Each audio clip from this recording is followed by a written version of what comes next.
Autorickshaw চলাচল বন্ধের সিদ্ধান্তের প্রতিবাদে রাজধানীর মিরপুরে রিকশা চালক ও পুলিশের মধ্যে ধাওয়া পাল্টা ধাওয়ার ঘটনা ঘটেছে।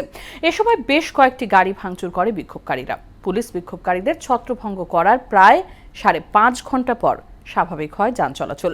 ভিডিও ফুটেজ দেখে গাড়ি ভাঙচুরে জড়িতদের বিরুদ্ধে ব্যবস্থা নেওয়ার কথা জানিয়েছে পুলিশ। আরও জানাচ্ছেন হুমায়ুন কবির। রাজধানীতে অটোরিকশা চলাচল বন্ধের ঘোষণার প্রতিবাদে মিরপুর এলাকা সড়ক অবরোধ করে 10 নম্বর গোলচত্বরে বিক্ষোভ করে অটোরিকশা চালকরা। দীর্ঘক্ষণ সড়ক বন্ধ থাকার পর যান চলাচল স্বাভাবিক করার উদ্যোগ নেয় পুলিশ।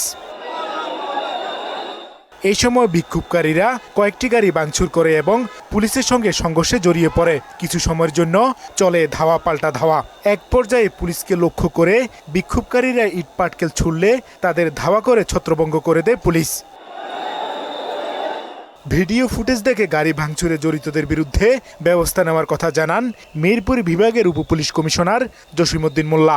মহামান্য হাইকোর্টের নির্দেশনা অনুযায়ী আমরা অটোরিকশা বন্ধ করেছি। উস্কানিমূলক কিছু দুষ্কৃত যারা দুষ্ট প্রকৃতির তারা যে পুলিশের উপর আক্রমণ করলো, গাড়ির উপর আক্রমণ করলো, তারপরে তাদেরকে এইখানকার রাস্তা পরিষ্কার করার জন্য আমরা তাদেরকে সরিয়ে দিলাম।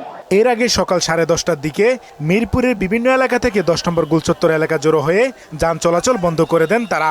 এতে বিপাকে পড়ে যাত্রীরা। অটোরিকশা চালকদের দাবি, বিকল্প কর্মসংস্থানের ব্যবস্থা না করে অটোরিকশা চলাচল বন্ধ করা যাবে না।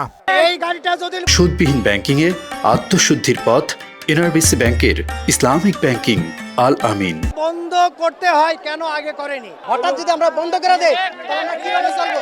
যে কোনো একটা চাকরি দেখে আমরা যেন মা বাবাকে খাওয়াইতে পারি একদিন। আমরা কিভাবে চলবো?